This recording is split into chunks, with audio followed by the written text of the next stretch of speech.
If you really were convinced you were a stoic hero, any tragedy will leave you without a sense of who you are. Can you speak to that and what that means? Suppose that you have done this, or you believe that you have, and then suddenly some sort of tragedy comes up. Somebody who's very close to you, or some goal that you had in mind that you were very committed to, ends up getting lost. You feel the pain of that, and that contradicts the entire image that you have of yourself as a stoic hero who is completely devoid of any kind of emotional attachment to things.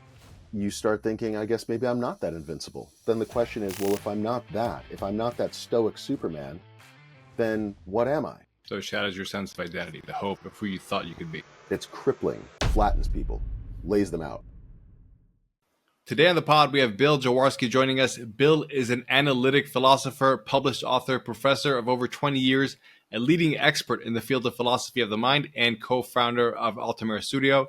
He is also one of the key contributors to the people that are helping me with the book writing itself and getting all the thoughts as well together as possible. And he's someone that when I initially met him and we had the first conversation, I was like, wow, this guy really knows his stuff about how the mind works and its attachments to philosophy.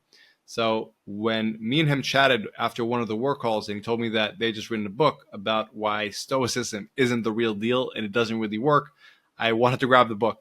And after I grabbed the book and I read it, I asked him to come on and explain his perspective of why Stoicism, or the way at least that we perceive it to be, is not the real deal, and why there's a different version of philosophy, basically the school of Aristotle, that is more effective.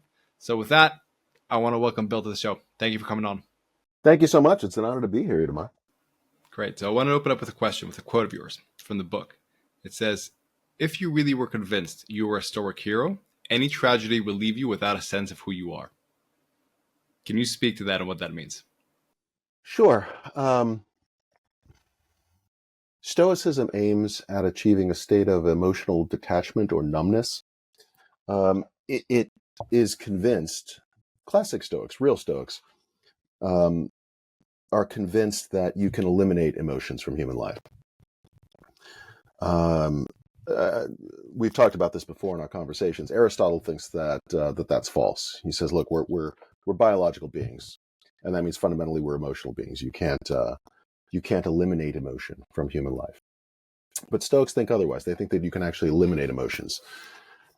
In fact, a lot of Stoics talk about emotions as a disease, which is not something to be mastered, not something to be trained or disciplined, but something to be eliminated.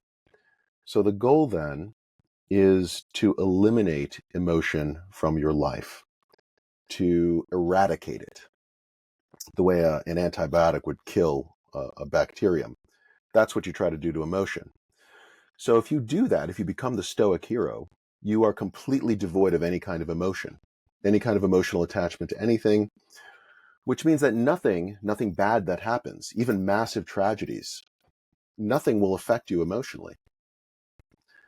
So suppose that you're convinced that this is the kind of human being you are, this stoic hero who has achieved complete emotional detachment, who really doesn't have emotions anymore, essentially a state that's very much like a psychopath.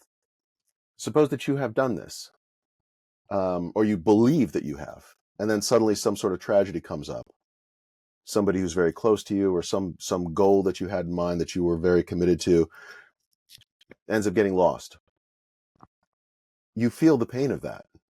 And that contradicts the entire image that you have of yourself as a stoic hero who is completely devoid of any kind of emotional attachment to things.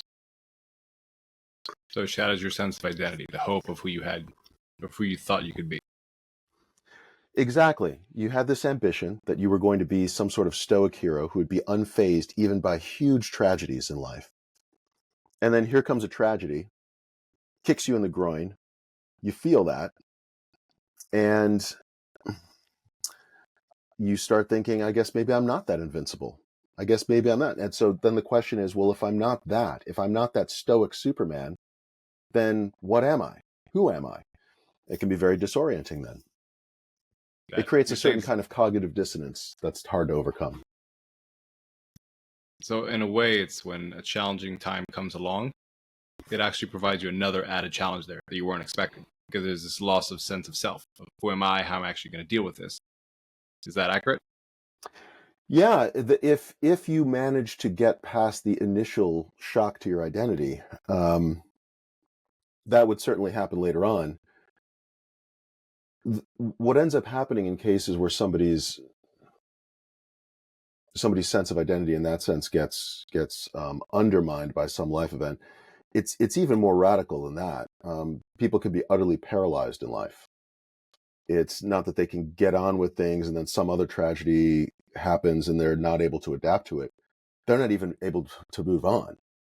They're not even able to make simple decisions about what to eat for breakfast. Um, the kind of radical dissonance that occurs when you've been so strongly committed to something, that then just gets lost,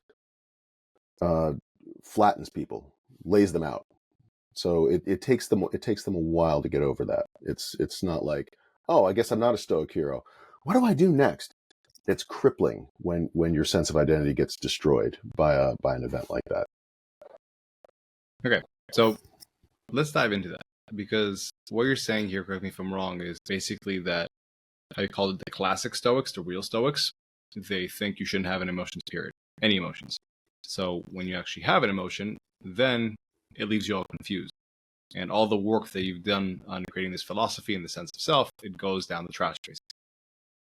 So if that's the case, then why are people clinging on to Stoicism? Why are they touting it these days? And when you say the classic or the real Stoics, what do you mean by that? These are all worthy questions. So my background is actually in philosophy. I have a doctorate in philosophy. That's my field of specialization. Taught at university for many years. And so when I think about up until just a year or two ago, whenever I thought about Stoics, there's a list of Stoics that you think of. You think of the Greek Stoics, guys like Chrysippus. You think of the Roman Stoics, Seneca, Marcus Aurelius, Epictetus. Epictetus was Greek, but he was taught by Musonius Rufus, who was a Roman. Those are the people that I thought were Stoics. That's just the classic Stoic canon. What I learned recently was that there are people who call themselves Stoics today and who are endorsing the Stoic philosophy. So to me, that looked like a very bizarre phenomenon, because there are more or less fatal objections to Stoicism that have been around for 2,000 years. So to see somebody try to resurrect Stoicism, it'd be like somebody trying to bring back rotary phones or something. I mean, it's just like, using some outmoded technology to do a job that we've got better tools to do today. So it was very puzzling to me to see that there was a revival of interest in Stoicism. And so I looked at what some, modern, contemporary Stoic people are saying, and it's a sort of sanitized version of Stoicism. So they back off of that claim, for instance, that you can just eliminate emotion. And what they give you is something that's actually not true Stoicism. It's sort of kind of like a course-corrected thing that actually isn't Stoicism. It's closer to Aristotle's view. It's trying to get closer to Aristotle's view. And so initially, for me, I was very puzzled about why Stoicism would make a comeback. And so your first question, like, why is Stoicism making a comeback now? I think it's largely a byproduct of effective marketing, frankly. That there was a group of people who was just very hungry for some sort of guidance in things, and somebody comes along and says, I'll guide you. Here's a way to think about things. Here's something or other. And they achieve some marginal results, and they sort of think it's great. And then effective marketing keeps people coming back. So I think that the interest in contemporary Stoicism derives largely from a very effective marketing campaign by the people who are in charge of that sort of thing. And, by people don't have any frame of reference. They don't have any point of comparison for evaluating a philosophy of life. So for them, Stoicism probably sounds great because they don't even know what the alternatives are. They probably aren't familiar with the objections to it. They don't know the history of ideas. They don't realize that it was refuted 2,000 years ago. And so they just think, oh, yeah, I guess this is just fine. It'd be like if you had some sort of cancer-causing device in your house, but you actually didn't know the studies that show that it causes cancer. You might just start using the thing, not knowing. Something analogous, I think, is true about Stoicism. If you were to evaluate its popularity today in terms of its philosophical merits, its accuracy, you would say it's utterly puzzling why anybody would take it seriously. I think if Sorry, you view Bill. it through a commercial, oh please. Just a question. What do you mean by its accuracy? What is the lens of that? Well, think about a simple claim like it is possible to eliminate emotion. Yep. It's possible um, to render yourself incapable of feeling emotion. So that's just a single claim. And the question is that claim true? That is the world the way the claim says it is? You can look at a claim like 2 and 2 are 4, and the question is the world the way the claim says it is? 2 and 2 are 4, and then you compare that to 2 and 2 are 5. The world is the way that one of the sentences says it is, not the other. So one of those sentences is true and the other is false. So when you look at Stoicism and they say you have to eliminate emotions because emotion, and that entails that emotions can be eliminated, that commits them to saying that the world is a certain way, that human beings are beings which are capable of eliminating emotion from themselves, from their behavioral repertoire. But that's just not true. Try as you might, you can't eliminate emotion because fundamentally we're biological beings. We are hardwired for emotion. Our limbic system evolved as a way of providing immediate responses to environmental threats and opportunities, and that's part of what we are. So if you were to evaluate Stoicism in terms of the accuracy of its claims, in terms of whether or not it's true, there are all sorts of objections to it that have been around for thousands of years that show that no, this is just false. So if you were just to ask, well, why is it so popular now, and look at it through that lens, and that's the lens that I looked at it through, I was like, why would anybody think that this is a plausible view? And in talking to my co-author Vishal, he was like, have you thought about that this might be a commercial thing? And I was like, oh hell, now that I think about it that way, that starts to make sense. Effective marketing. Effective marketing gets people to buy all sorts of things that don't work, gets them to endorse all sorts of claims that are false. So through that lens, it makes perfect sense that Stoicism would have made a comeback, because people have been persuaded that it has more to offer than it in fact does.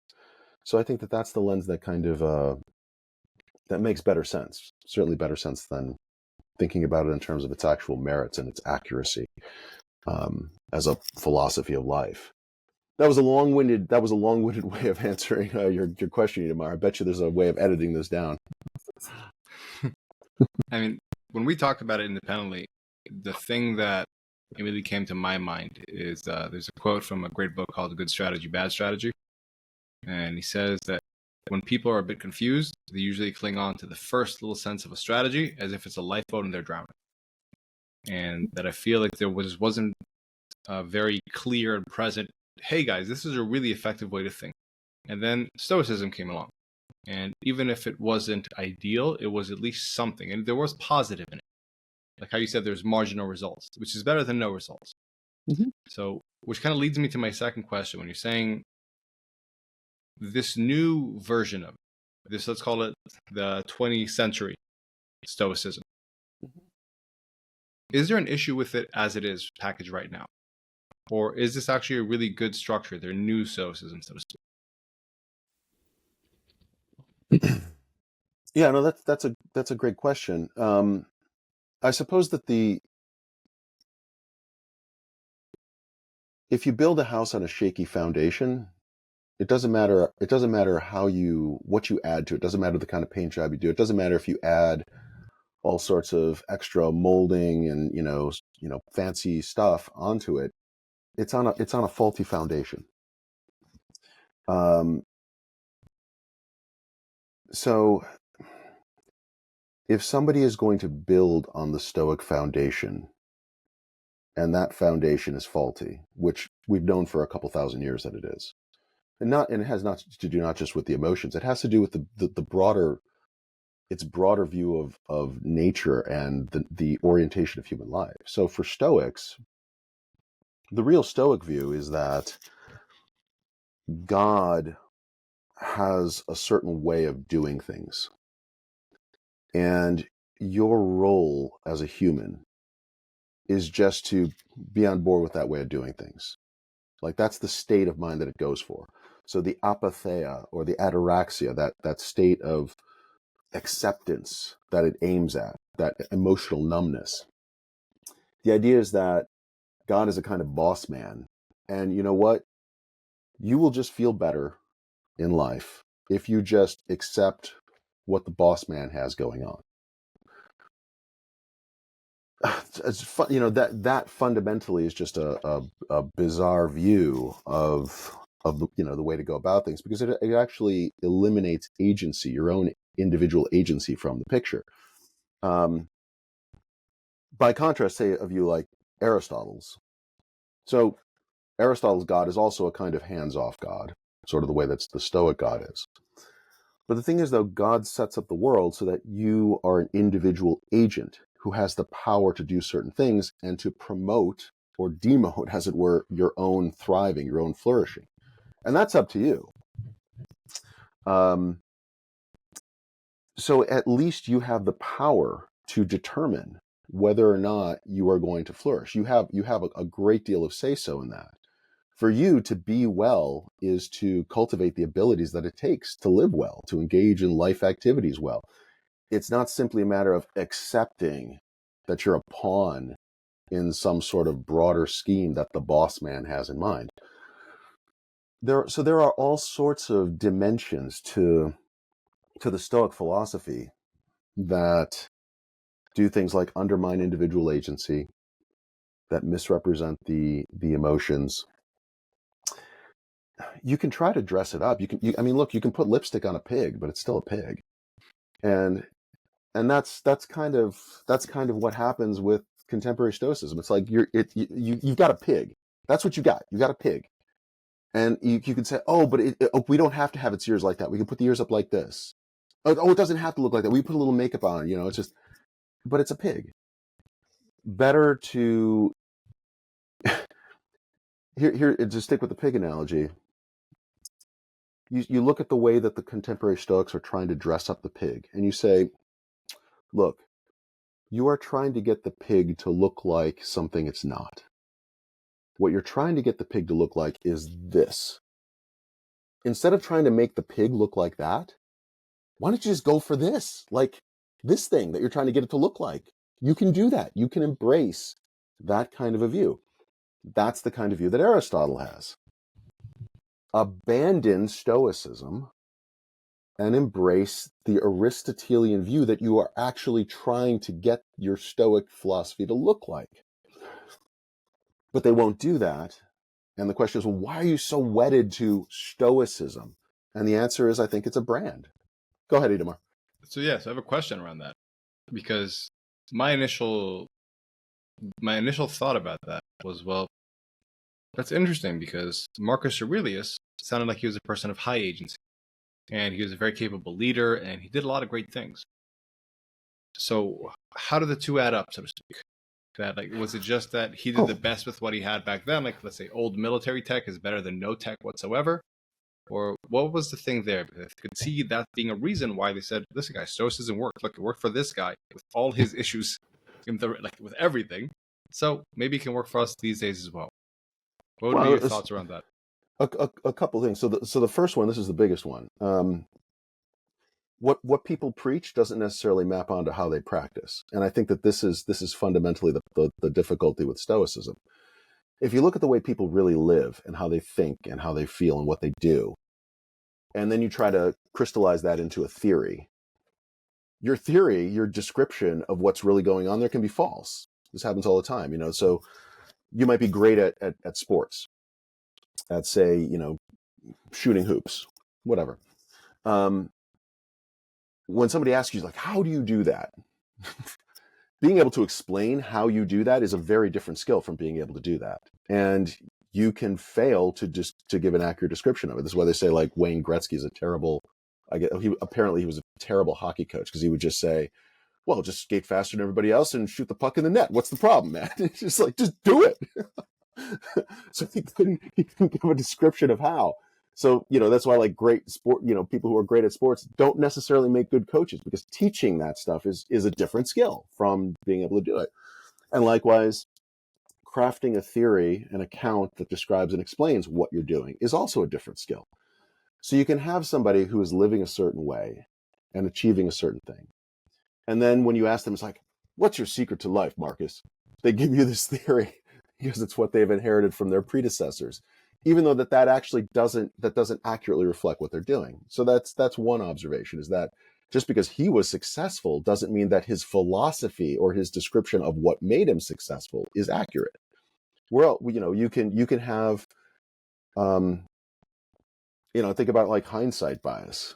You make some sort of decision, you get lucky, and because of that, it gets successful. And in retrospect, you say, well, it's because I was a genius. That's not the accurate account of what really happened. So what you say doesn't necessarily correspond to what it is. The other thing is, so the second point about Marcus Aurelius is, sorry, just to clarify the please. first point. Just I want to repeat it back to make sure I understood it correctly. So there's a difference. He might have thought he was a Stoic, that he followed Stoic philosophy. He might have really believed that. However, he just didn't recognize that he was also doing other things, and he worked from a different approach. But he didn't have the terminology for it or a way to explain it. So he was like, you know what? It's just Stoicism. That's my thing. And even though it might not necessarily have been what he'd done, it's what he thought he did, and that's what he conveyed. Is that accurate? Yes, that's great. That's a great way of putting it.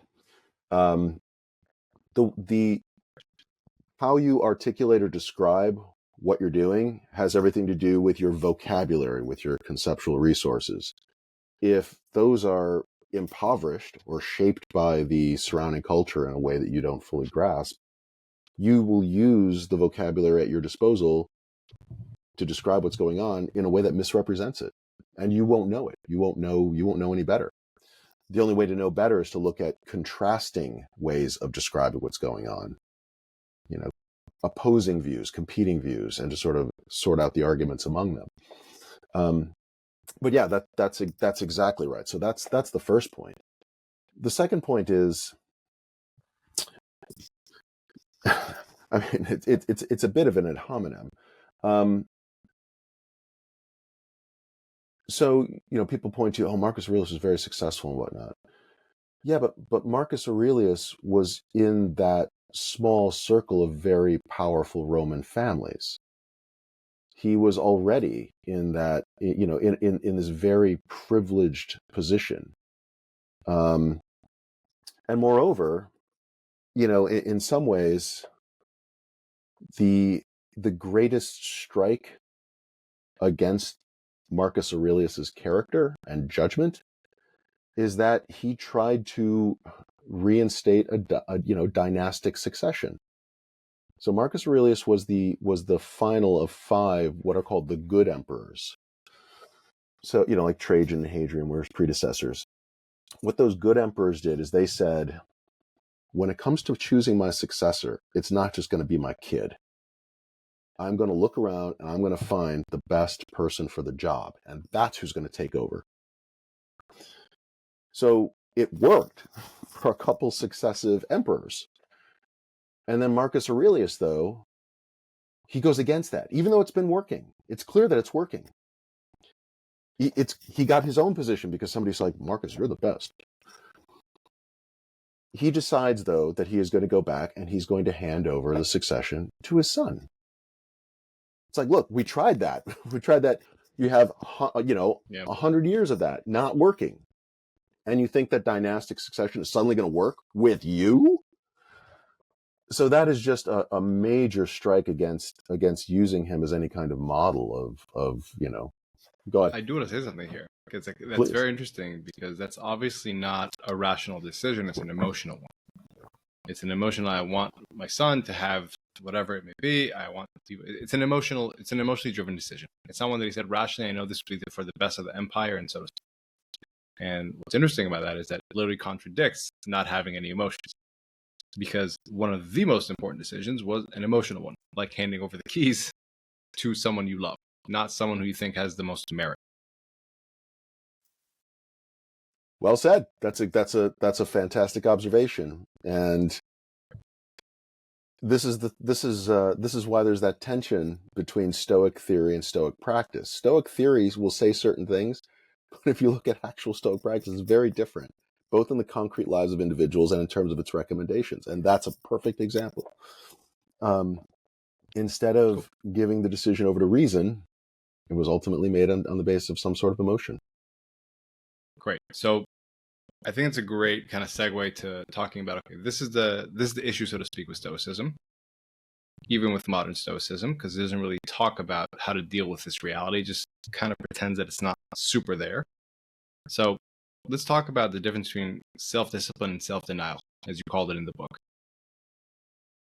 And I had an example of a client. He taught me a lot from his example, that he would do really well in the business, and then sometimes he would just do a lot of stupid stuff. And it would always happen during his quote unquote deep work sessions in the first day, the first part in the morning. And at a certain point, I was like, dude, why do you keep doing this? And he just kind of laughed. He was like, I just think I need some crazy in my life. And it was an interesting thing, because we just recognized if he doesn't do his deep work in the morning, but the first thing he does is get out his energy, his psycho energy, he goes crazy mountain biking or surfing or whatever it may be, and he got that emotional need for excitement out of his life, he was then able to actually focus and do very productive work. And in a stoic way, if he would have just said, you know what, I just need to shut these emotions away, it kept biting him in the ass. He wasn't able to tame that, like cage that lion, what he called. And I'd love for you to speak a little bit about the difference with the Aristotelian view about how you don't have to deny yourself, but you actually just have to be able to discipline yourself, and what that means. Yeah, thanks, Idamar. That's great. And actually, here, this is one of the reasons I love your project and the book that we're writing, because your project has this kind of hands-on, step-by-step way of doing what Aristotle says you're supposed to do, which is to master, domesticate, train, tame those emotions. And it has to do with, it's like a training regimen. It's the same way that you would engineer your own training for some sort of event, some sort of sport, say. You can engineer training for your emotional states in order to achieve the results that you want to achieve. And what I love about your own program is that it actually gives you these very concrete and measurable steps to do that. Because that's exactly the kind of thing that Aristotle would love. So, self-denial versus self-discipline. Self-denial is the kind of thing that you describe, where I'm just going to shove these emotions away, or I'm going to shove this away. Even though you have this deep desire for it, this deep drive for it, because you're a biological being. So what self-denial is? Self-denial is actually a kind of pretending. It's pretending that you don't have emotions. You do have emotions. Bottom line, you're a biological being, you have emotions. Can't change that. Sorry, can't change it. Not my fault. So to claim you don't, or to claim that you can get rid of those things, that's just pretending. It's playing a game. All right, so pretend all you want, that doesn't change the reality. The reality is you have these things. Now, Aristotle is live to the challenges of being an emotional being like this. He knows that people make all sorts of bad decisions because of emotion. People know, he has seen people, witnessed people, as we all have, whose lives end up getting, ruined in some way or other because they make decisions impulsively, irrationally, emotionally. That they do things out of anger, they do things out of fear, they do things out of some sort of envy, some sort of other emotional motivation that ends up taking their life off the rails. The key is not to pretend that you don't have those emotions. The key is instead to say, you know what, these emotions are going nuts. I've got to rein them in. I've got to get them so that they're not going crazy anymore, so that I master them. And that's actually the term that the Greeks, Aristotle included, used, enkrateia, which means mastery, in a state of command. And the counter concept is akrasia, which is lack of command, lack of mastery. So we translate that term akrasi as weakness of will, where it's like, oh man, I'm just, you're carried away by these emotions, and you, if you're lucky, you can see that they're ruining your life, but you just kind of can't do anything about it. So the idea is you got to get mastery of that. You have to discipline. So it's not a matter of denying, of doing that, pretending. It's a matter of getting to the hard work of disciplining. You could say that Stoicism, the mindset that says, I'm just going to deny this. Pretending is easy. I It's like, you alluring. can, say again? It's alluring. It's It alluring to is. have this situation that, like, oh, I can just not have this, and then life is easy. That's it. It's easy to think that. It's easy to say that. It's easy to imagine it. It's easy to pretend. Pretending is always easy. Imagining is always easy. Talking is always easy. What's hard is training. What's hard is disciplining yourself. What's hard is putting systems in place to counteract your own tendencies. And Aristotle's quite clear about this. He says, when it comes to things that are enjoyable or pleasurable, those are always the hardest things to master, because we've got to drive to go do them. And so with those things, you have to have systems in place to keep yourself in check. You have to train yourself. Very much like the kinds of systems that you describe and that you use in your program that we're writing about in this book. It's a matter of doing the hard work that's involved in discipline, not taking the easy route of just pretending. So you can think about self-denial as that easy route of, oh, I don't have that. I can get rid of that. Yeah. The real work is to say, I'm stuck with these emotions, damn it. To make life livable, we've got to have some rules here. We got to set some house rules. We got to do some discipline. We got to get some hard work. And you're like, that's going to be very uncomfortable for you as you discipline yourself against doing this or that. Yeah, it's going to be uncomfortable, but you know what? I got no choice but to live with these things. We better get this training done now. Yeah. I want to add something that kind of drive a point home. So I really enjoy reading, let's call it like philosophy from war, or from these people that have encountered a lot of real life challenges when it comes to worship. And Miyamoto Musashi, he was a famous samurai back in the emperor times in Japan. His Book of Five Rings? Exactly. And he was, like, for the audience at home, he was a very legendary samurai. He had a ton of fights. He won all of them. It was very unprecedented. And then in his old age, he basically went to the mountains and he decided to write a book about his life, his success, his philosophy. And there was a quote of his that always stuck to me and said, "The truth is what it is. You must bend to its power or live a lie." And it was very simple. It was very to the point. Like, you can't bullshit this stuff. This is what it is. And I think a lot of times life gives us an opportunity to bullshit ourselves, because there aren't consequences that are as severe as life or death in war. But the people who come out on the other side of that, they recognize, you know what, I can't give myself permission to not see reality for what it is, because otherwise people die. There's no cultural background to defend me here. There's nothing to protect me against the truth of reality. And I think that's a big part here, that a lot of times philosophies that don't work but are appealing, they give us something pleasant to feel, but they don't actually help us in what actually works in life and doesn't work. And that's why when you talk about Stoicism for the first time, it's very interesting to me, because my initial impression of it, as someone who's not a philosophy professor, was that, oh, this is what was effective for the Greeks back then. And there are some positives in it. Like you said, there's marginal results. And also it did help me think about emotions in a certain way. First off, the recognition that's a thing. You're not just a being by your emotions, it's a different thing. So what I wanted to kind of keep going with this thread is, can you talk about the difference between how you said in the book and how Aristotle thought about it, between being wise and merely being clever? Sure. Cleverness is the kind of thing that, we associate with smartness.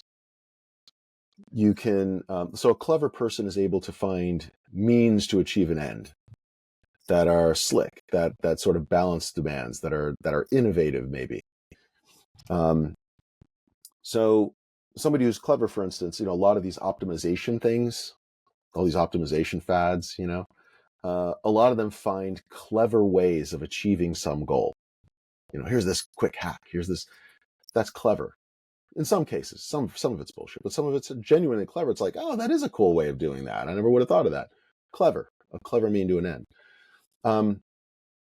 The thing is, though, wisdom involves more than just being clever, because you can be clever and find very efficient ways of achieving something that is idiotic or stupid. So it's like you The know, wrong end. exactly. You can be, so it's like I spend all this time.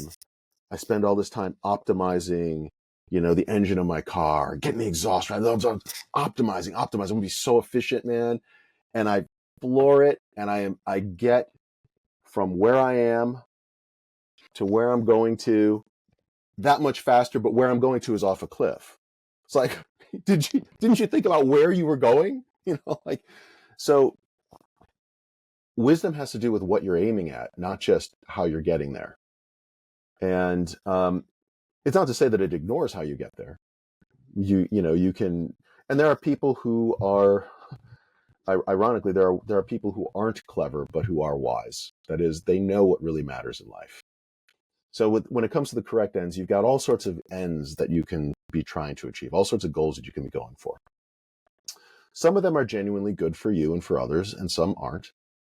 And then among the ones that are genuinely good, there's a priority among them. Some are more important than others. So you might think, the common one that people talk about, it's like, all right, money's a good thing. Family's a good thing. But family is more important than money. So they're both good, but one is just more important than others. Knowing which things are genuinely valuable, which are genuinely good, which ends are genuinely worthwhile, and knowing which ends are more important or less important than others, and then pursuing them in their order of priority. That's what is required for wisdom.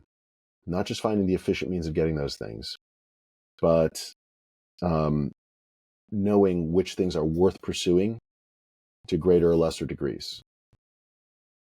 Yeah, so that was my biggest takeaway from your book about the Aristotelian school of philosophy, was that while Stoicism helps people be, or it aims to help people be efficient by saying, okay, you're already going to do what you want to do, so here's a way to shut off your emotions. Regardless if it works or not, it's a way to help people be more efficient.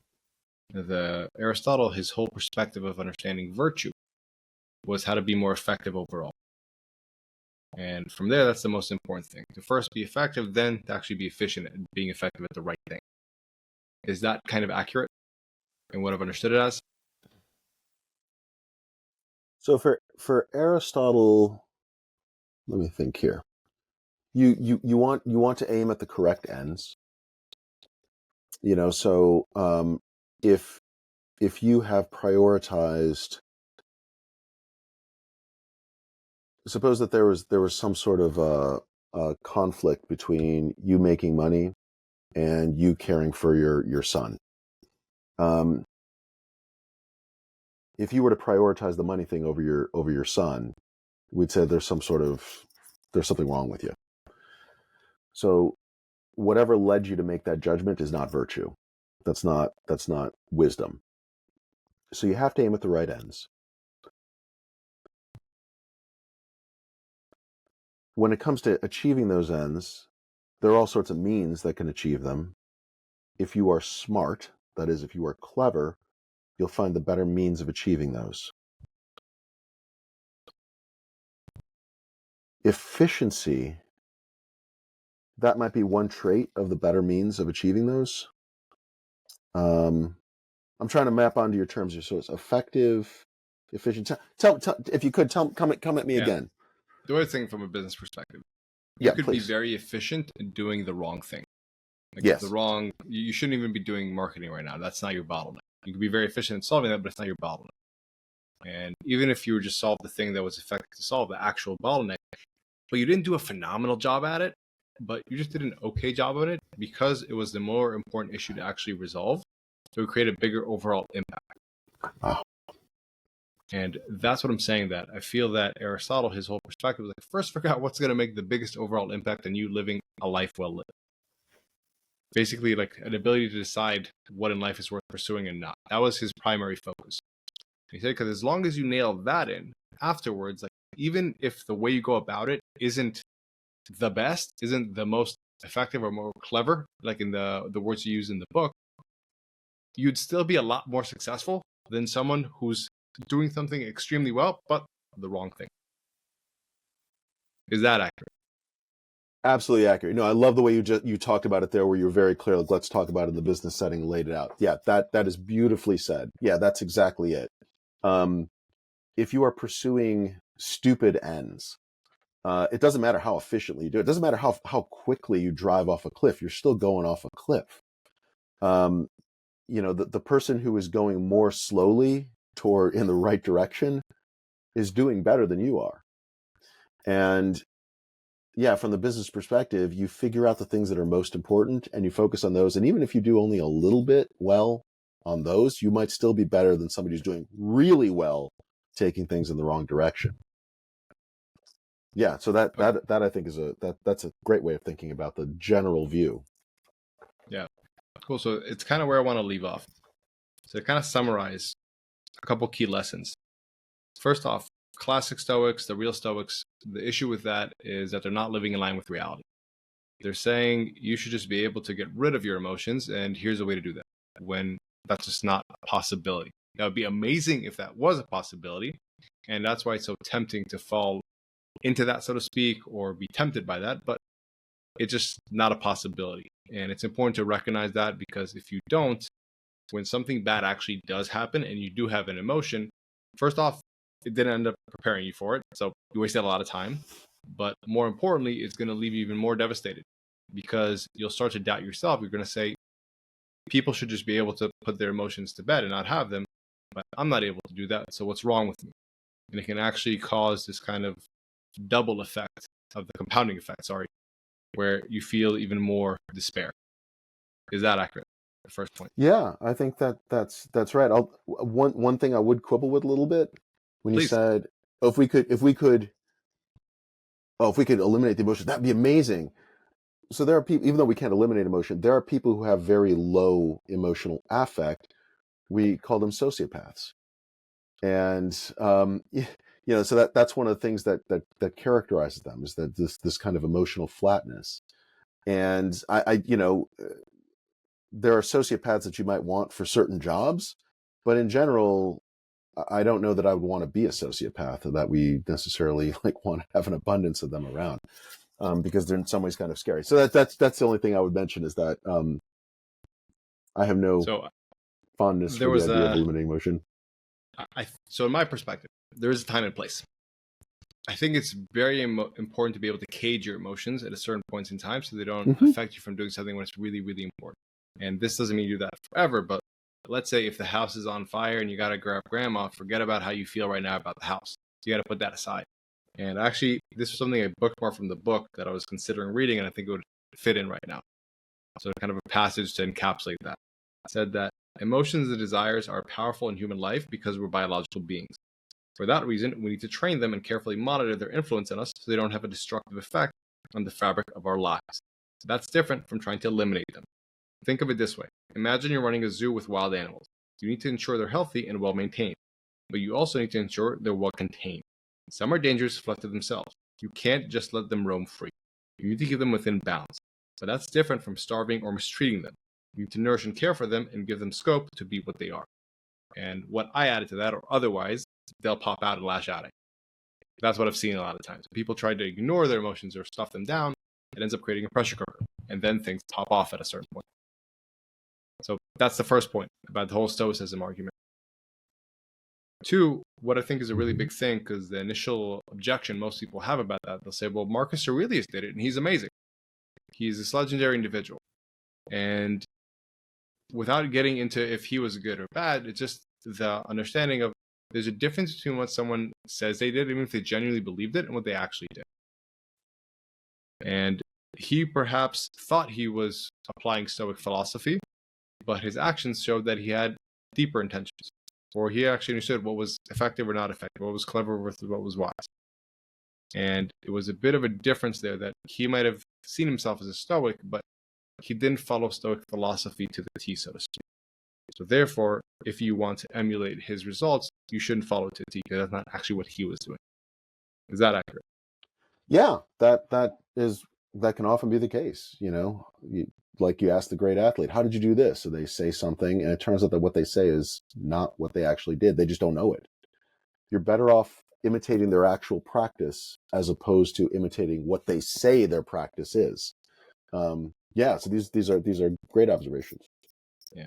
And the last one, that's the big thing, and why I think people should pick up the book to really get into, is being able to understand the difference between being wise and being clever.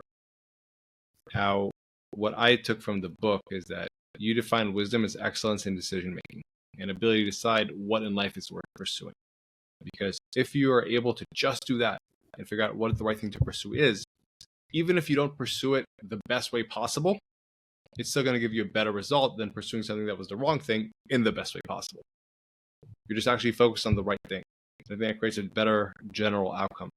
And I want to say on a personal level, I've really, really enjoyed working with you, Bill. Like as soon as we started talking, I didn't know your background, but I was like, this guy knows a lot about philosophy in a very practical way, which is rare. How to actually apply some of these lessons into life and actually put everything together. And then when you told me you wrote this book and you were like, Stoicism is not really a thing, and I was like, huh? I figured I'd pick it up, and I really enjoyed it. I really recommend everybody out there go get it. Bill, where can people get this book? You guide everyone. You can get it from the Altamira.studio. You can get it from there. You can get it from Amazon. So thank you for the kind words, Itamar, because I have really enjoyed working with you, and not least because the entire program that you've sort of worked through, that you've thought about with just such meticulous care, is just a very beautiful and effective way of learning self-discipline and of approaching the mastery of emotions in the right kind of way, a way that doesn't pretend that they don't exist, but that does the hard work and the smart work of actually disciplining and especially this. And we've talked about self-deception. We've talked about how you can say that this is what you're doing, but you're wrong. That's actually not what you're doing. In fact, that you would have a program that has a system in place to detect and eliminate bullshit from your own evaluation of yourself, so that you can get past that to see what really is the case. You can tell yourself, I'm making progress. That doesn't mean that you really are. You have a way of being able to sort of systematize it, where you're like, well, you say that you're making progress, but according to the trackers, you're not. You're just fooling yourself. And that you've got this way of self-correcting, self-monitoring. I just right from the beginning, as we started looking at it, I was like, this is a fantastic program, and it's a fantastic project. Every time we would have a meeting, I'd be thinking about it. I'm like, oh yeah. And I'd be like thinking it through. I'd be applying it to my own situation. It's like, man, that's what I got to start doing. I got to start doing this because this way I will do better. I was like, I'm probably bullshitting myself, and that's why I'm not getting this result. I've got to do it. I got to do what Itamar says, and then I'll have the self-correction that I need. So everything about your project has just crystallized as just something that is tremendously valuable. And that, there's just a big takeaway from it for me, just sort of listening to you rehearse the points that we're writing about. So it's great. I hope that when we finally get that, when that finally comes out, that people just take that they use it, that they sort of seek you out, because I think that's just a great way of mastering these different emotional facets of your life. I appreciate it very much, Bill. And for everyone out there, we'll put the links in the show notes where you can find the book. Again, I highly recommend it. Very much worth checking out. Bill, I want to say thank you again for coming on, and we'll see you guys in the next episode.